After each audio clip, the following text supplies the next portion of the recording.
And I think the number one place that lawyers and our firm historically have screwed up in the consult room is talking too much. It's just not listening. Just shut up and listen to that client. Let them just spill their guts and share with you their burden. They want to unburden themselves so badly.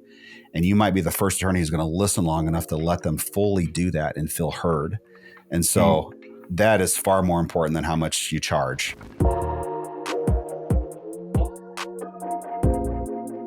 Well, hello and welcome to the J. Sterling Hughes Show, where we share how we have built our family law firm from 0 to 25 attorneys and $15 million in revenue over the past 10 years. And my purpose here is to document what's working and what's not working, with hopes that you can take that and you can recontextualize that for your practice and shorten your success curve.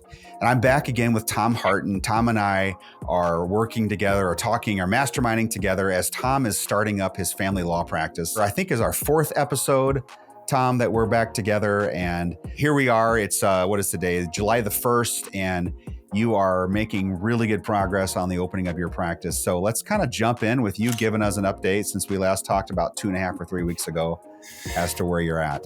Sure. Thanks for having me back, Jeff. I don't think I have any major updates since last time. Website is up and running, as I believe it was last time. Starting to get a little bit of Google traction. So I've tried to Google myself from other people's phones or computers. And so I searched divorce lawyer and the area that I am. And I'm starting to pop up on the maps, which is really good because I know you've said that's where initially a lot of your business came from. Yeah, it's only it's already the zip code I'm in, and then the neighboring zip code I've popped up. Okay. They're all I guess because I'm on Long Island, the zip codes are very small. Yeah. And it's just for those people that are listening that didn't hear the first 3 episodes. So you're currently practicing as an IP lawyer, and you're transitioning to family law. And so you've started by building your presence online before you've even left your firm where you're at now. So you're kind of walking a tight wire here a little bit, and it's working out incredibly well how you've orchestrated this. So I interrupted you here, but jump into that a little bit. Explain that backstory before we get into kind of more of the updates. We should have started there. Sure. So let's see. So you had somebody on I've been a longtime listener of your podcast, and you had someone on your podcast. His name is Paul Makowitz with Honorable Marketing. And he discussed a lot, starting websites for small law firms. And I was really interested in that episode and wound up getting in touch with him and discussing how do I start getting an online presence if I wanted to open my own family law firm. So him and his team built me a great website in 4 or 5 weeks. It was a really quick process. Website is it's launched. It's, I would say, 98% complete. There's some small bugs that pop up here and there, but it looks really great, especially for something that was done that quickly. So now we're on to the SEO and Google Maps, which I guess are kind of separate. But the SEO, we're publishing content. I think the goal is to publish 10 pieces a month. So I already have 30 pages that are ranking on Google. Wow. And then for the maps, if you were to type in divorce lawyer in Massapequa, which is where my office is, I almost always come up. And then if you search Wantagh or Seaford, or I don't know about Farmingdale, that's where I live. Other areas like that, I think I'm starting to pop up too. That's all on Long Island, New York, right? Yes. Yep. All in Nassau County, in New York. Yeah. So the idea would be, as you phase out of your intellectual property practice and start to ramp up your family law practice, your traction happens as you're phasing down your IP practice. Yes. Yeah. So I now have a last day for my job. So it's currently July 1st, and my last day is going to be July 26th. So I have about less than 4 weeks left of work, and then I launch. So as of now, I've gotten 1 phone call, which came organically. I'm not running any ads yet. So that's kind of my next plan when I do launch, which will be either the last week in July or first week of August. And when I say launch, I mean when I start accepting clients. I guess my website's already currently launched. So are you walking around with 2 phones, one for your firm and one for I have your a dual personal? SIM, so I do have. Oh, nice. I do have a business number, yeah.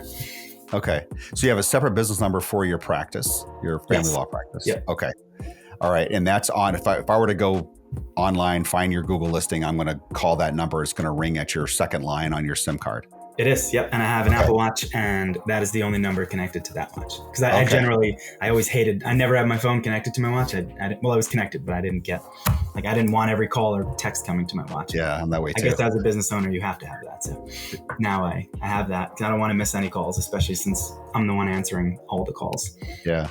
So what happened on your first call?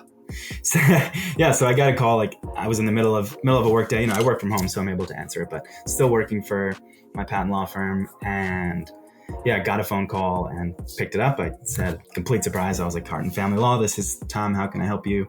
And this woman's really nice, but just started rattling off like a ton of questions. At first, it almost seemed like she needed an estate attorney. She was like, I'm looking to like leave the house to my kids, and I have like a stepson. And she was like, how do I go about this? And I was like, I think you need an estate planning attorney is what you're looking for. And she's like, well, what if I were to get divorced? It almost kind of seemed like she had in her mind that she might be getting a divorce soon, but wasn't quite there yet. Okay. So I think I answered like a question or two, and then I was like, wait, I shouldn't really be answering these questions yet. So last week, you remember we talked a lot about consultations. And I think in my mind, at least at first, I would like to have a lot of my consultations in my office. So my goal would be to, someone calls and I don't really know how to like stop someone from just answering a ton of questions. And so I've listened to enough podcasts, especially some of yours, where I know that intake is kind of a whole separate beast. And I don't know how to handle that yet. So I thought that would be a good topic for us to discuss this week. I think sometimes you said you combine intake and consultations into like a single phone call. I guess my thought would be, at least at first, would be, someone calls and the intake process is getting them to sign up for a consultation. But I don't know, maybe I'm wrong. I haven't had one yet. Yeah. So. Well, I'll share with you as much as I can remember about our early days when we started. How we're doing it today, I'll share that with you as well. But we're 87 people right now and 25 lawyers. So it's going to be a different scale than what you're going to be starting at. But I want to give you some props. Yeah, sorry. So of those 87, sorry, I did not mean to cut you off, especially in the middle of giving me props. Get back to that. And of those 87, how many are based in the U.S.? I know you said you have some overseas. Well, in fact, I just did a podcast today on this topic with our director of HR, Robin. We have 87 total teammates, 27 are international, and 60 are U.S. based. Cool. And of those 60, 25, I think even 26 today are lawyers. And then a ton of paralegals in there as well, and legal assistants, and then a few other back office support people, our president and CFO and that sort of thing. So, but most of our intake team is international. We have maybe 5 teammates that are on our intake team that are domestic. And we have 5 that are on the sales team, we call consult legal assistant. So those are all US based as well. So they kind of blend in. I can talk to you how that all breaks down, but backing up to what you were talking about a moment ago, I think it's awesome, Tom, that you're taking all the calls yourself in the beginning and not outsourcing those, because you're going to learn a whole ton about what your clients are looking for, where they came from, what their mindset is coming in, and you're going to get a real feel for your clients being the one to take those calls. So I would encourage you to take them as long as you can. And that's probably going to be your first outsource move, or your first hire move will be taking those calls. But you having that experience on the front end, doing it yourself, is invaluable. I'm telling you, that is awesome. Yeah, for sure. And I'm fortunate to be in a position that I can do that. I'm still, like I said, working at my job, but nothing requires me to be in court or really, even out of the house that much. I'm mostly in front of my computer. So it's easy for me to stop what I'm doing and pick up a call. So yeah. Are you keeping just like an informal log? Are you only one call? So it's easy. I will. You can say, yes, I did it. Yeah. But going forward, just keeping track of so you can get your numbers kind of dialed in to know what level of quality you're going to have. I'll admit, I did not even get the person's name. I knew it, like it wasn't somebody that I was going to be able to help. So, but I probably should have anyway. Okay. So let's talk intake. Where do you want to jump in at? I don't know. You tell me. I don't know. Where do you draw the line between intake and consultations? And do you draw a line between intake and consultations? Yeah, I think so. And it really depends on your model. I don't want to say depends to all your questions, but let's talk about where you're starting at. We're lawyers. That's our answer to all. Yeah, I know. It's like, we got to hedge our things so we don't commit. What are you doing with the information that you take in? Do you have a place that you're storing this data to begin with? I don't. My plan, and I don't know if this is answering the right question, to sign up for Clio eventually, or some type of like management software. Yeah. I don't have a need for that yet. So that's like a next month project. But did that answer the question? Yeah. Okay. I was wondering what client database you're using. So I would urge you to probably just set up something in Google Forms or something right now, just so you can capture that data easier and organize it a little bit. And I do like the fact that you're doing it without even starting with Clio yet, because you don't need to spend the money for any of that stuff. I don't know if Clio's the best one, but whatever one you vet out and decide to go with, I would probably start with something real simple that you can do in Google Forms, Google Sheets or something, just so you can start capturing that data, getting obviously their name, phone number, and email address are the most important components of that. Are you signing up for any sort of email service to email them once they've got into your system? Have you started thinking that far ahead yet? I have not. Okay. Yeah, you can get to that a little bit later, but just capturing the data on the front end is important. Yeah. So I'll share with you kind of where we started on client intake and how it's evolved over the years. So initially, we did what you're doing. We took the calls, primarily my partner took the calls, and just to get a feel for the quality of the calls coming in that our marketing was generating. Were they asking about stuff that we didn't do? Were they asking about stuff we did do? What were their buying signals? Were they petitioners? Were they respondents? I think you're going to find that petitioners have a longer cycle between when they call the first time and when they sign up to actually do something. And respondents usually do it much quicker because now they're under the gun, right? They've got to respond and answer and that sort of thing. So you're going to see some differences there. But we started with intake. We started taking the calls ourselves. One of our first hires was now our director of operations, Kelly. And she would take the calls, schedule the meetings with the lawyers, the initial consults with the lawyers. They were all in person back then. So this goes back 10 years, right? So they were all in person, and that's how we did it. That team grew to about 7, 8, or 9, and all just taking and scheduling. And they got, I don't know all the data in front of me, but a large number of their calls were folks that we couldn't help because our marketing generated a lot of calls. Even if you're all family law, you're still going to get people that have estate planning. They don't even know that there's a difference. They just know you're a lawyer. You're going to get everything coming in. So half of them are not going to be usable, but half of them are going to be in the ballpark of usable. And then that'll turn into potential clients. They'll turn into consults and so forth. So that team evolved over the years. We started early last year, actually doing about 75% of the consult. So one of our teammates, Mary Sankey, who's been on the podcast before, she started basically doing everything up to and including quoting. First, she stopped short of quoting and gave that to the lawyer to quote. Certainly not giving any legal advice. And then about July of last year, we expanded that team of 1 to a team of 5 that would do the entire consult. And they did and still do about half of our consults today. The other half are done by our lawyers. So we have a half of our consults are done by non-lawyers, half are done by lawyers. So the intake team is kind of divided up today between those that just take the calls coming in and schedule the appointment with the CLA or schedule the appointment with the lawyer, that initial consult. And if we can, we are trying to live transfer those calls today right to the CLA or right to the lawyer if they're available. The lawyers are rarely available. And so if a CLA is available, we'll transfer it to them. So our intake team is not doing the consult all the way through. We're transferring those. We are talking about merging those teams together and trying to do the full consult on that first call. So as of now, how do you make that decision between we're going to just merge this into a consult or we're going to transfer this to an attorney? How does the person answering the phone call make that call? Yeah, you said I don't know. Handled by CLAs, you called them? Yeah, that's a good one. I don't know the exact decision tree that they're following. So I can tell you high level how it works. So what we do is a process called lead scoring. So when a call comes in, we will score that lead 1, 2, or 3 based on our grade A or grade B or grade C. I think is A, B, and C. I think is what they do. A is they're like the highest quality, meaning they have the resources. Maybe there's a sense of urgency about it. There's a number of factors they look at, but they decide how quality is that. That lead we give high priority to. So we try to get them right away to someone. If they're not a live transfer, we try to get them immediately as we can with the lawyer. We try to schedule all the grade A's with lawyers as quickly as we possibly can.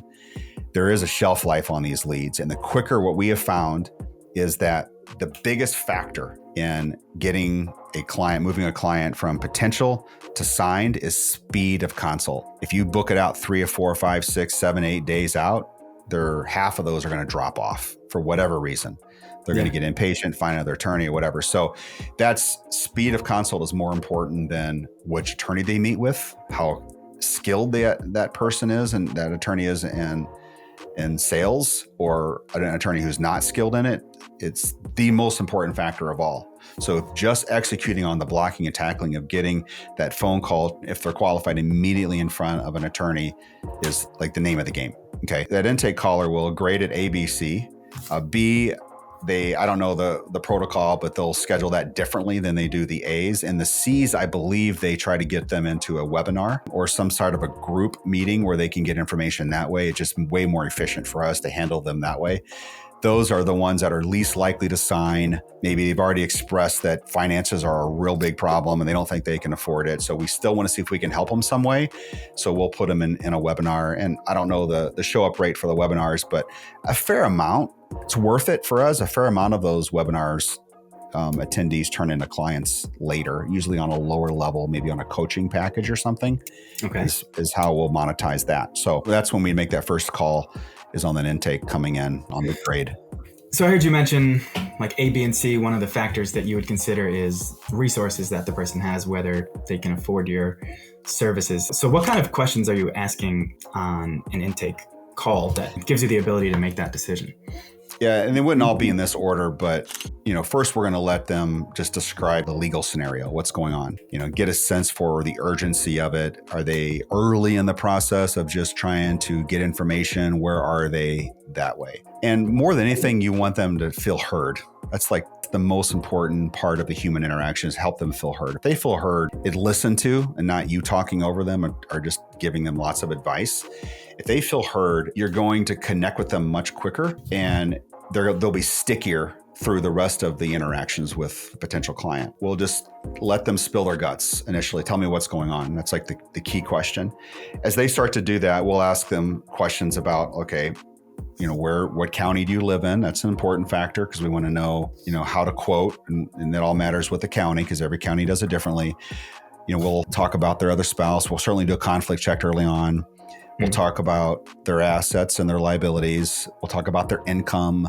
And after those questions, you get a pretty good sense of the likelihood that they have the resources. Now, certainly not everybody. A good third of people are their uncle, their aunt, their mom, or their dad, or whatever is going to pay their attorney's fees. That's high probability of that happening.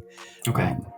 So we don't make all of our judgment based just on their income levels, but if someone's making $250 versus someone making $37,000 a year working at, Starbucks or something, it's different economics. You got to handle that client a little bit differently and give them different options that you would another client who's got the resources.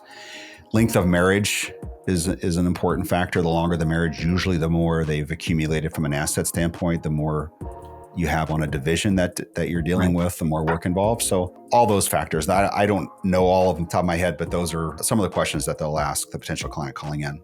Okay, that's interesting. I would have thought something like that, such as what your income would be saved to the consult stage. So that's it's right away. Yeah, okay. Right away. Cool. A lot of people just don't have the resources. That's half the people calling in just don't have the resources to hire a lawyer. Yeah. So I wonder, for me starting out, is that a question I should ask, or am I just someone like me? Is it good to have as many consultations as possible? Even if that client doesn't sign, I'm getting some type of experience. Yeah. I don't know. If I'm you, I'm taking as many at-bats as I possibly can get.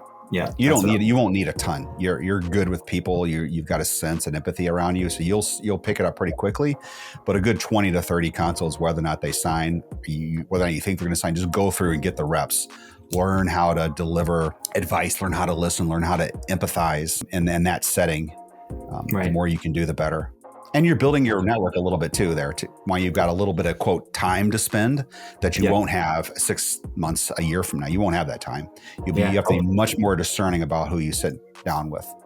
Right. So actually, my lease starts today. I'm still at my home office, but next time you'll see I'll be in my office. Oh, nice. And my goal is going to be to do as many of those in person as I can. Hopefully most people calling are local. If someone requests a Zoom or even a phone call, I'll do it. But my first ask would be, do you want to do it in person? Yeah, our close rates are higher in person, secondarily on video, third on phone. That's what as you would expect. Yeah, it fits that. Yeah, exactly. We hardly do any in-person consults anymore just because of the volume that we're doing and kind of the model we're building. But I wish so much we can go to all in-person consults, just not something we're equipped for right now. Yeah, same. I mean, different question, but same realm. Is free consultations or paid consultations? At first, again, all of mine are going to be free because I'm new and I don't know. I don't think I can. Well, not, of course I could, but right, like I said before, my goal is to do as many as possible. So I don't want to. Even if someone can't afford me right now, it's better to get the rep, like you said. So yeah, on the whole, I think I'm certainly in favor of paid consults. The vast majority of the time, I think there's a place for free consults, and I think where you're starting at, it's one of those places. But as quickly as you can, that you can justify it and move to paid consults, you're going to find that you're going to get a higher qualified buyer, and you're going to get. I mean, right now, the way our system works, potential clients have really very few ways to compare quality of lawyer, and so one of the ways they default to is just how much does a person charge. The higher you charge, the better you must be. That's just the way it works. So if you're charging for consults versus not, you're looked at as, more worthy, like you're better because you're charging. And there's a lot of truth to that. So if you don't have time to give free consults, you can only do paid, then do it. Yeah. And I still, for me, that is still so much in the air. And I think that's a problem every new attorney has, is how much I'm going to be charging. So the last time we went through, we went through your entire fixed fee process, which was an awesome podcast. And at some point I need to go back and digest all those numbers and decide, I think I'm in a slightly higher cost of living area, although you have presence in Chicago. So maybe not so much, but yeah, I am a solo attorney, so I can probably cut that a little bit, but how much? Yeah. I don't know. Well, err to hire. I'll give you that advice for sure. Certainly long-term agree, but is it, in the beginning, I don't need to be right. I don't know. I think experience has some kind of price to it. I don't know. Yeah, sorry. Sure. You can't, you can't charge as much as James Joseph does in your area, right? So you have to. Yeah. So here's how I think about that whole paid versus and how much you're going to charge and so forth. I think I've done thousands of consults probably at this point. I think that the vast majority of times clients choose their lawyers on whether or not they like them, they trust them, they feel comfortable with them. That's the most important factor. Yes, price plays a role in there somewhere, but I think it's secondary to those things. So if you put your time and your energy into connecting with that client, developing really, really good listening and presence skills, and helping them feel just taken care of and heard and listened and responded to, you can set your price and you're not going to have a problem getting it. That's just my belief after doing so many of those consults. And I think the number one place that lawyers and our firm historically have screwed up in the consult room is talking too much. It's just not listening. Just shut up and listen to that client. Let them just spill their guts and share with you their burden. They want to unburden themselves so badly. And you might be the first attorney who's going to listen long enough to let them fully do that and feel heard. And so that is far more important than how much you charge. Yeah. And that's good. I don't know. I think I like listening to people. I know I like listening to people. I hope that comes off in my behavior, but I think you can control that to an extent also. An interesting phenomenon has happened in our firm over and over and over again. When a lawyer starts with us, they tend to perform really well in the consult room in the first, let's call it year or so, maybe as low as 9 months of their practice.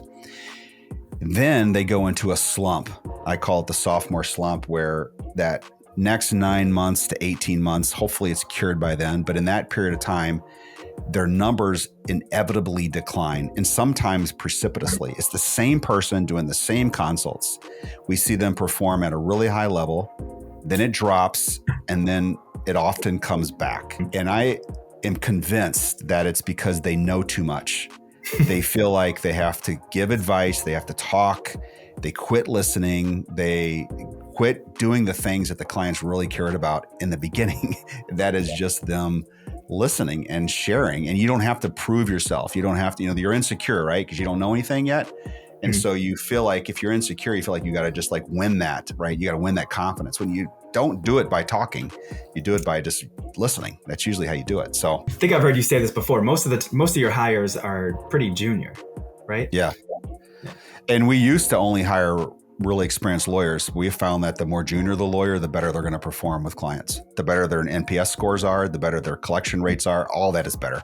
Do you hire people with no experience, or do you shoot? No, I hire people with life experience. Okay.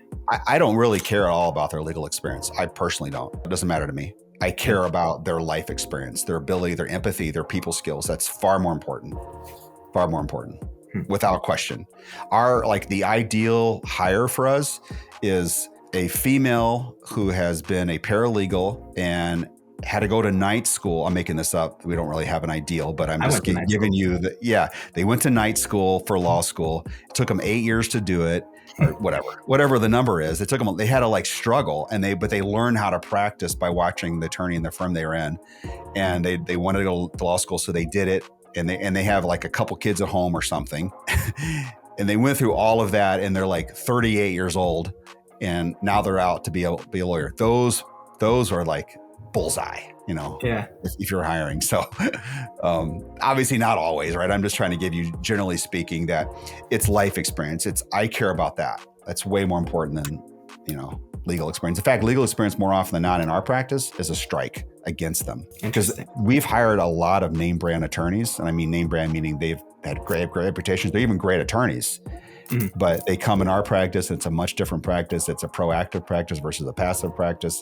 It's, to do fixed fee, you got to be proactive. Right. And they just can't make the cut. They can't turn like that. So they end up going back to where they came, or to another hourly law firm. That's really interesting. So let me take us back to intake. So in my position, I'm trying to do as many in-person consultations as I can. And let's assume I'm not screening based on, can they afford me, right? I'm trying to bring anyone in the door that I can. So I get a phone call. My first one, I wouldn't say I botched it, but basically I botched it. Started answering questions, where I probably shouldn't have. I haven't retained this person yet. And I think I was smart enough to answer them kind of in theoretical answers. How would you handle someone calls and just starts saying, oh, hey, I have a question. How do I divide my house among my son and my stepdaughter? And or someone calls and says, hey, I just got divorced, or I just got served with papers. How do I respond? It almost seems kind of like I have to be Well, a couple things here. Just because someone asks you a question doesn't mean you have to answer that question. Yeah. So understanding that, because I sense in you this desire to want to help people. And that could be a negative in these sort of situations where you're asked the questions, because your instinct's going to be, well, I have to answer. I have to help them. I have to help them solve their problem, because they came to me for help. And so, there's a whole experience and art that goes along with this. But generally, how I would probably handle that, just ask them questions back. Okay. That's important. Tell me more. Why do you want to do that? And then start asking them, and start just getting them to unload on their story. And if they come back to the same question, say, I'm going to answer that, no problem, I'll help you with that. But it really helps me to understand more about your situation, more about your goals, and get the full context, so I can give you the best advice possible to help you move forward. That's how I would probably approach it. Okay. Yeah. So I think you're right to an extent, that I want to be able to answer as many questions as I can. But I think more is I don't know how to almost cut somebody off without being rude. I certainly can, that's, I think, a skill New Yorkers are born with, but obviously I don't want to do that in my professional practice. But It seems like the questions you were just saying are questions that I would want to save for the consult in person, or am I wrong? And again, this is why I brought this up as a good topic, because it seems like the lines between intake and consults become a bit blurred at some point. And if you're doing intake, the rule of thumb is you don't want to give legal advice on intake. Right. So ideally, someone calls and they're like, I have this problem, and I'm like, oh, great. I come in for a consultation. I have availability tomorrow between 3 and 6, something like that. But obviously, that's not how it's going to work in the real world. So you don't want to give advice on that. The whole goal of that intake call is to get them into the consult room. That's the whole. That's success, right? It's not them signing up. It's not them getting their questions answered. It's getting them in the consult room. So So let's go back. Someone calls and just starts rattling off questions. Oh, Mr. Client, those are real important questions. I'm going to need to know a lot more about your situation. Let's meet in person, and I'll be happy to go through all of that with you. And here's my availability for tomorrow. I have this time, and this time. That's a quick way to handle it. You can maybe let them talk a couple more minutes, but I wouldn't let them go too much longer than that, because you want to take control of the conversation and show that you're in control. Yeah, it's delicate. I think people calling lawyers are already a little bit reserved, feeling like, oh, this person's a lawyer, they're going to try to take advantage of me. So I think you have to do it a bit delicately, right? Everybody's going to be different, right? So your purpose, the whole goal is get them in there into the consult with you. That's your whole goal. You may have to spend 15 minutes for that. You may have to spend 3, right? You got to just feel that out from a connection standpoint. Are you connecting with them? If you're connecting with them and they're starting to unburden and you're feeling that the trust is building, good, you're on your way. But they may need more time to build that trust. They may need 15 minutes rather than 5. Right. So, yeah. It's a learning process. And that's, I guess, the reason, like you said, get as many reps as I can. That's why I'm doing free consults, not distinguishing between the income levels yet. Just anyone who I can get. You won't be doing this for very long. You'll be out of taking your own calls within 3 months, easy. I promise you. Yeah, I hope so. You will be. Yeah. Yeah, it was fun. I got that call. I think it was like probably about a week ago, like early last week. And I was like, all right, maybe they're going to start picking up now. And I haven't gotten another one. I think once I start running ads is when that's going to pick up. Because again, I think we've talked about this a few times, but you have the maps, you have the organic results, and then you have the ads. The organic is just going to take a while. That there's a way to speed it up, but there's no way to be ranked number 1 in 3 weeks. So I mean, I'm already showing up in the maps and add some ads on there. I think I'm going to start. Hopefully, once the ads go, hoping for at least getting your testimonials. The testimonials will be more important, I think, than pretty much anything for the maps. Just getting your testimonials going. So, have you started sending your links out to friends and family to go write testimonials for you? I have. Yeah, I have. I'm up to almost 10. I think I have 9. Okay. And I think I can probably double that before my launch. I don't want to get 20 in a day. I don't want to get flagged by Google. Yeah. And I know now that I have my physical office starting today, my goal is to go one day this week and do, I think now you can do like on video, just show Google like, hey, this is my office. Yeah. So yeah, just like confirm my presence with Google. You have signage for your door or anything? No, I probably will put a temporary one up this week just to get it done, and then I'll get like a proper one. I don't know if that's something the building does for me. Again, learning curve. Yeah. Because it seems like everyone has the same sign when I walked through it. So I have a feeling the building would do it. They probably do that for you. I would do that and put that in your picture package that you send to Google that you upload. I'm actually doing that literally like tomorrow from my office here in Oconomowoc. Why'd you get a new office? No, it's same office, but we've never put it in a map. I've just used it, and since I'm using it, I might as well turn it into our law firm office too. So we're doing that. I actually didn't even know that you could get on the maps without doing that. So now I'm on the maps, and this whole time I've been like, is Google going to catch on? Are they going to delist me at some point because I'm not verified? So I want to do that as soon as. But I don't have a desk yet, so it's kind of this line like I don't want to do the video until it looks like an office, because then they may be like, well, that's not real. Yeah. That's legit to worry about. Yeah. So, it's not worth getting listed and then delisted, because it's hard to get that back once you get kicked off. Yeah, right. But I think throw a desk, a chair, and 2 monitors in there, and it'll look somewhat official. Throw some books, a sign. That should be good enough.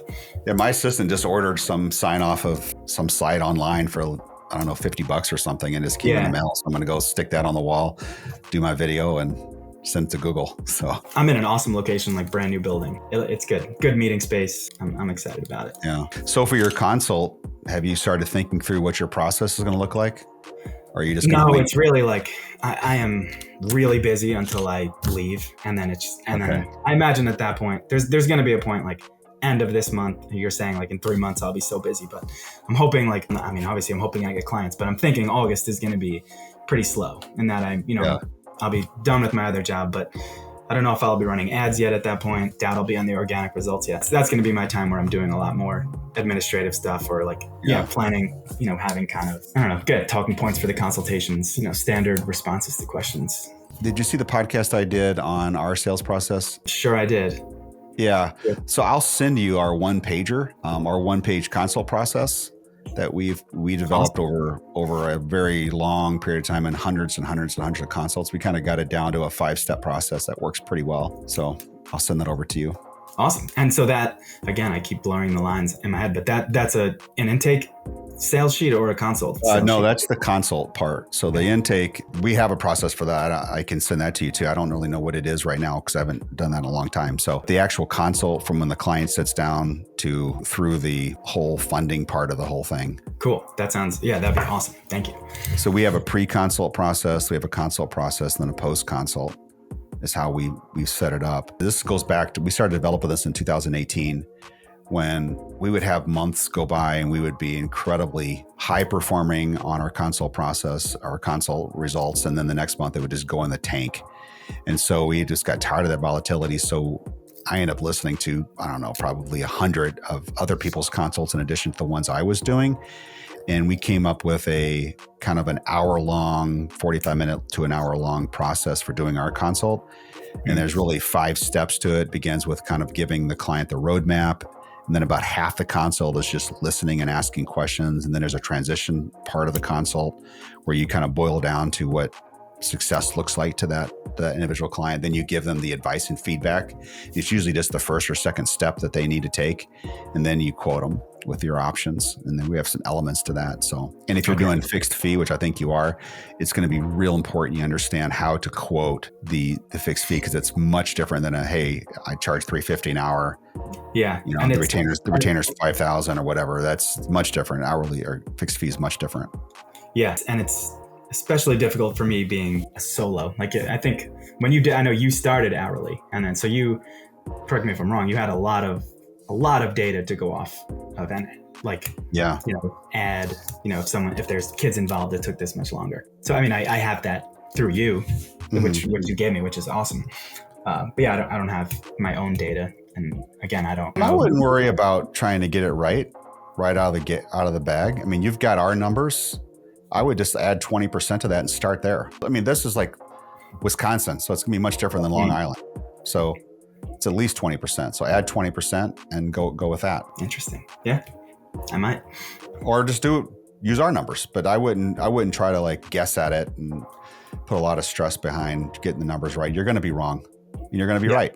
You're gonna be right on a lot of them. You're gonna be wrong on a couple of them. You're gonna get burned. And again, to start, right, I'm quoting fixed fee. It's right. The first time I'm drafting an answer, I'm not just pulling out a template and using it. I'm creating that myself. So yeah, it almost doesn't make sense. I don't know how I would even do hourly, because even if, the normal attorney around me is 400 and I'm at 250, it's probably taking me 3 times longer to do something.